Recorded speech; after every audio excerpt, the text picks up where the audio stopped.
Hi everyone, today we're going to sketch this mango sticky rice using the line and wash watercolor technique.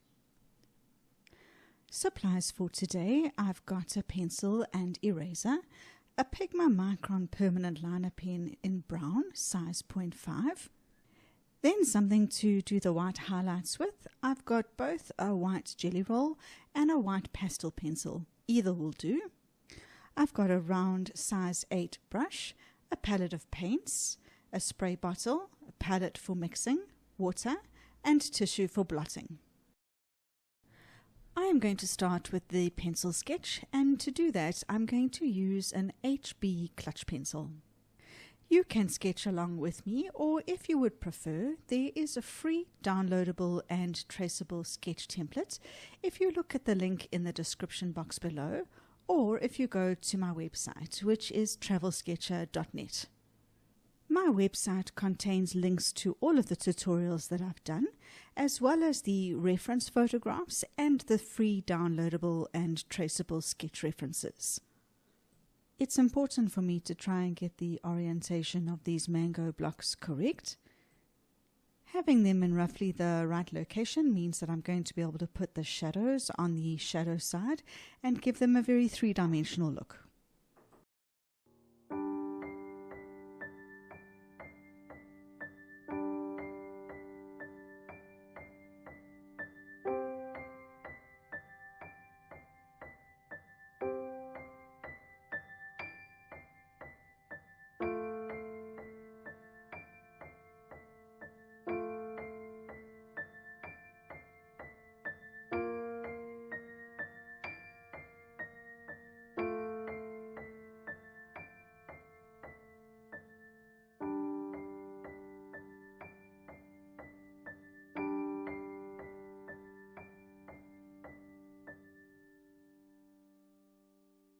Once I've got my pencil lines down, I'm going to start with the ink work.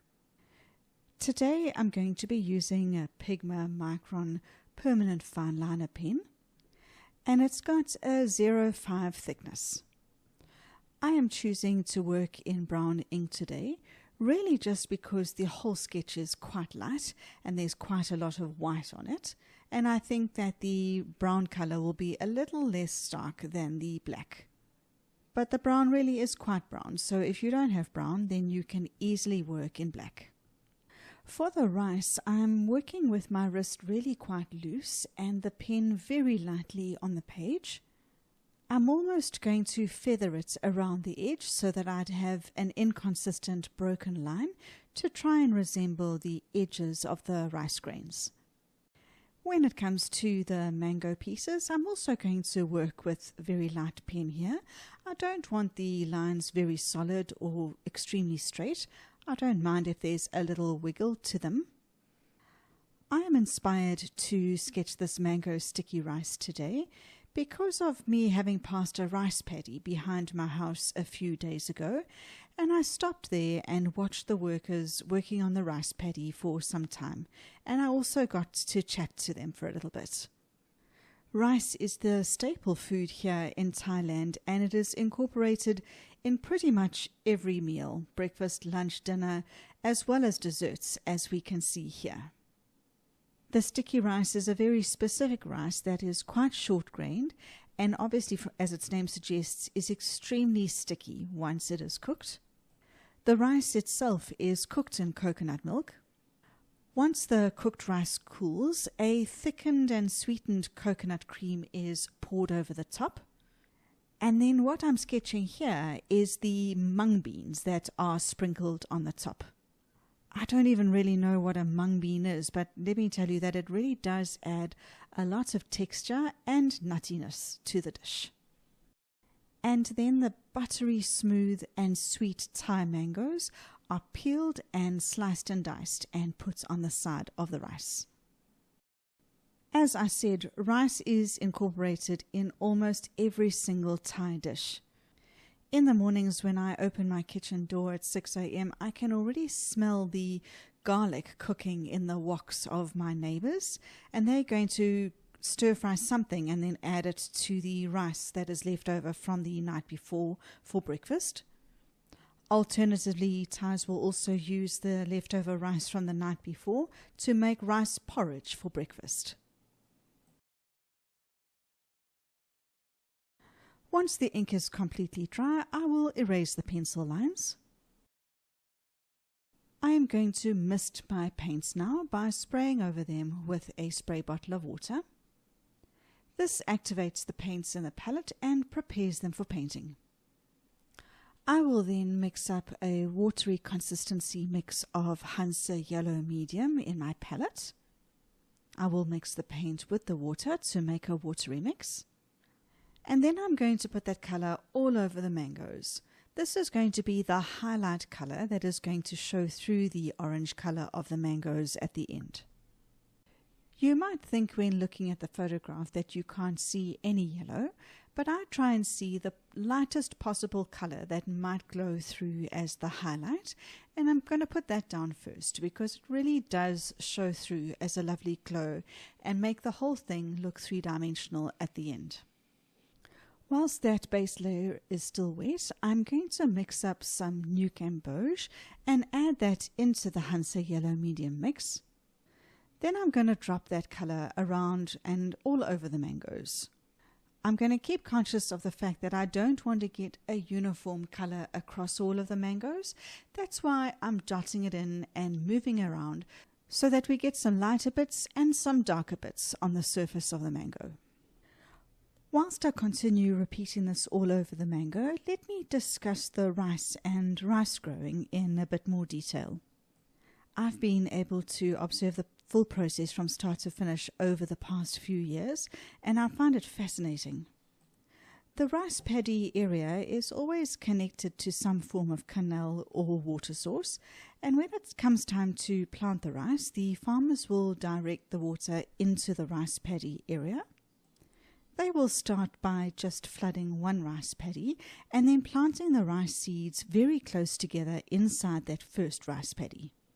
The rice is jam-packed close together in that area and is allowed to grow until it's about a foot or so high. Once it's ready to replant, then the workers will come and pull up all of the rice in that first area, put it into bunches, and then flood the additional rice paddies and plant those stalks of rice further apart in the next rice paddies over. That is what the workers were busy doing on the day that I passed them, the transfer of the young rice into the bigger rice paddies. I'm going to add some burnt umber to the New Gamboge and start to work on some of the shadow areas and darker areas on the sides of the mango pieces. This layer is still not dry, and so the paint that I drop in is still blending, which is exactly what I want. It's not blending as much as it was at the beginning when I first dropped the New Gamboge in because it is drier, but it is still going to blend and mix a little bit on the sides that I drop it into. I'm always conscious of the fact that I'm trying to get some texture in the surface of these mangoes. It's so easy to want to keep on blending any colors that I put in to get a uniform surface. But if I look at the pieces of mango carefully in the photograph, the surface is not even, and there are small bits of lighter and darker color next to each other on the surface, and that's what I'm trying to get by dropping in the darker color here.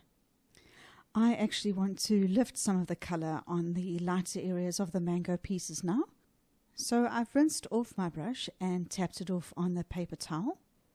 Now, as I put my brush on the page, it is going to lift any of the darker color and then make the area lighter underneath. I'm starting to get to the end of what I'm going to be able to add to this layer as it's beginning to dry, but I want to take any opportunity I can to increase the contrast. So I have added some of the burnt umber mix into the darkest areas of the sketch. And then I'm going to add in a bit more of the New Gamboge into the palette and also dot that in onto some of the darker areas to try and push the greatest contrast between the lightest yellow that I can see down to the darkest contrast color. Whilst this yellow layer dries, I'm going to show you some video clips of the rice planting process that I filmed when I was at the rice paddy that afternoon.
Now I'm going to start working on the rice. This is a little bit tricky because it really is very white, but I'm going to start by mixing a very weak solution mix of Payne's Grey. It's going to be almost entirely water with just a touch of Payne's Grey added for a little bit of colour. Then I'm going to move around and dot this around to make some shadows for the rice. I'm going to make sure to leave gaps of white and then put my Payne's Grey down just by dotting it around the rice area. I want to get some lighter and darker grey areas, so I'm going to dip into the Payne's Grey and dot around some darker grey areas. I'm going to do this particularly on the left-hand side of the pile of rice because that is where there is a bit of shadow on that side, as well as under any areas of shadow that the rice casts.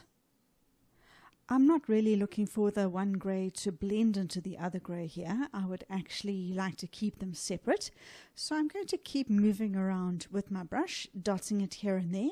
And as the colour starts to dry, the two greys will blend less with each other and I will get a bit more of a distinction between the two greys and the white. Then my apologies, I didn't realize that the camera had overheated and switched itself off, so I missed the filming of the shadow around the inside of the plate, but I did that using the same light Payne's Grey mix. I had also added some yellow ochre to the mung beans. Now I'm mixing up some burnt umber and I'm going to add that to the mung beans as well to give a bit of shadow and contrast. Now I want to work on the sweetened coconut cream that has been poured over the rice and then onto the plate. It's quite tricky where everything is white, but I'm going to mix up the Payne's Grey shadow mix, put some water down over the coconut cream area, and then work wet and wet. I'll first drop the colour into the shadow area where the mango is casting shadow onto the coconut cream. And then I'm going to work around the whole edge of the coconut cream, giving it a bit of a shadow.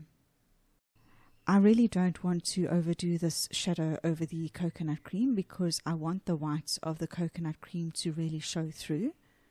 So I'm keeping the shadow color really light and only putting it around the edges and the shadow areas under the mango. I am always looking to push more contrast in my paintings because I feel that that gives it a little bit more pop. So I want to work on the shadow sides of the mango a bit more now. And to do that, I'm going to mix up some quinacridone gold. If you don't have this color, then you could add, say, some burnt sienna to your new gamboge mix, something just to give the orange color a darker tint.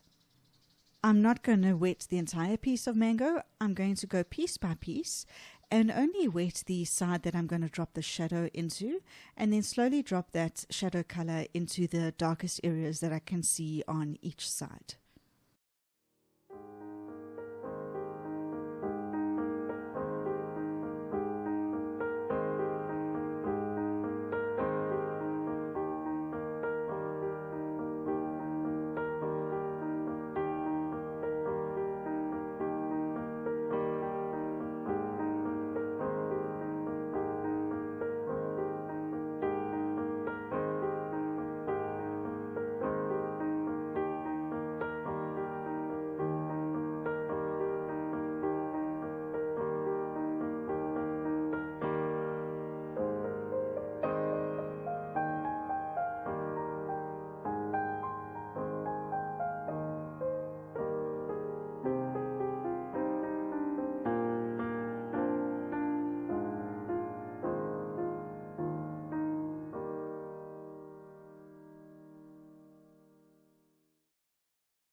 I am now going to work on the shadow that the plate casts on the table. I am going to work wet and wet in order to do this. So I've got some clean water in my water container, and I'm going to use my brush and put water down around the whole edge of the plate. Once I've got my water layer down, I'm going to mix up some neutral tint and put that around the edge as the shadow color. I'm going to make the shadow the heaviest and the most intense around the bottom, and then just around the bottom left and the bottom right are corners of the plate. I will put the shadow color down and then rinse off and tap off my brush and use my clean damp brush to blend the shadow color outwards. But as I'm working and the color is blending, I will also continue to drop in a thicker intensity of the shadow color just around the edge of the plate to get the greatest contrast. Then, just making sure that I don't put my hand on the area that I've just worked on, I'm going to use the same shadow color that's already on my brush to do some darker grain shadows of rice on the rice area. Then I'm going to add a bit of cast shadow of the mango pieces on the plate, and also in the very darkest areas of the mango pieces on each other. I don't want to dull this shadow area of the mangoes too much because I really do like the brightness that I've created, but I will just put in a little bit of shadow in the darkest areas of the mango pieces.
I am now going to use a jelly roll pen to do some white highlights on the mango pieces. There are various things that you can use to put white highlights on your painting, and the jelly roll is probably the thing that I reach for the least. Although their white is very vibrant, I do find them quite temperamental to use. You'll see here I'm just going on a scrap piece of paper first, just to try and get the ink to activate again. And then I will put some white accent spots all over the mango pieces where I can see that they are catching the light. I find pretty much every time that I use a Jelly Roll pen that they work very well initially for the first couple of spots. But then I think the point of the pen might get clogged up either with the cotton fibers or with the paint that's on the page, and then they stop working so well. Whenever that happens, I'll move to scrap paper and just try and get the ink to flow again. Other choices that you have to put white accent marks on the page include using masking fluid. With masking fluid, you would dot out the white areas that you want to retain before you start, and then remove the masking fluid at the end. You can also use a white pastel pencil, which I will use later on in the sketch. Or you can use white gouache, which is a very opaque white paint that you can put on top that doesn't blend in like watercolor does. Now I want to concentrate on getting the white on my painting to stand out a bit more. So I'm going to make the table brown. I'm going to work wet and wet. So I will lay clean water around the edge of the plate all over the table surface first. The brown I'm going to use is transparent brown oxide, but really any brown color would do. I'll make a watery mix of the transparent brown oxide in my palette and then drop that into the water that I've already laid down on the paper. I don't want to make this too dark, but I do want to get a contrast against the white plate, and you can see that as soon as I put the brown color down, the white plate and the white rice pops towards us as the darker color goes down on the paper. Now I want to get a bit of texture and variation to the brown that I've got down on the table. So I'm going to dip into some sepia and then dot that around the table just to try and get a little bit of a variation in the browns that I've got down. This will make it look not so monotone and give the brown a bit of texture. And then with the knowledge that I know that my shadows are going to dry lighter than they are already, I'm going to go back to the neutral tint and just add a bit more of that shadow into the darkest shadow areas. Then I thought twice before changing the color of the plate to make it different to what is in the photograph, but I settled on making it pink for two reasons. The first reason is because I still want to try and push that rice and the coconut milk more out of the page and make it stand out. By making the plate a different color, that is going to accentuate the rice and the coconut milk more. And secondly, this is a plate at my house because I brought the mango sticky rice home from the market and then ate it at home. But if you've been to Thailand, anywhere that you eat at any of the street vendor restaurants, you will inevitably be given your food either on a pink or a blue melamine plate or bowl. It really is one of those circumstances whereby if you know, you know. If you've been to Thailand, you know exactly what I'm talking about when I talk about the blue and the pink bowls. So I'm going to just make a very watery mix of Rose Madder Permanent, but really I could have used any red that is in my palette and watered it down. You will see that as soon as the plate is pink, the rice definitely does pop out of the page towards us. So I'm really happy with the result that changing the color of the plate has caused. Once the first layer of the Rose Madder Permanent is down, I'll make the mixture slightly more intense in its color, and then I'll drop that darker color in to accentuate the curve in the plate. When you are working as wet as this with your mixtures so dilute, make sure that anything that you drop into an already wet paper is of a thicker consistency to what is already down on the page to try and avoid the blooming or cauliflower effect that you will get if what you put on the paper is more wet than what is already down. I will keep adding the slightly thicker consistency of the Rose Madder Permanent mix into the shadow areas of the plate. Then I will rinse and tap my brush onto the tissue paper and blend the color outwards. I will keep adding the darker rose madder permanent and blending it out until I'm happy with the degree of shadow that I've got on the plate, but I will keep lifting the light areas of the plate so that I do get the contrast, and that will give me the three-dimensional look to the plate. I want to accentuate the white trim around the edge of the plate, and you can see here I try with the jelly roll again and I simply cannot get it to work. That is the temperamental nature that you will find with jelly rolls. They really do choose when they want to work and when they don't. So after I can't get that to work, I pick up a Faber-Castell pastel pencil and use that around the edge. I find pastel pencils really nice to use. They are far more reliable.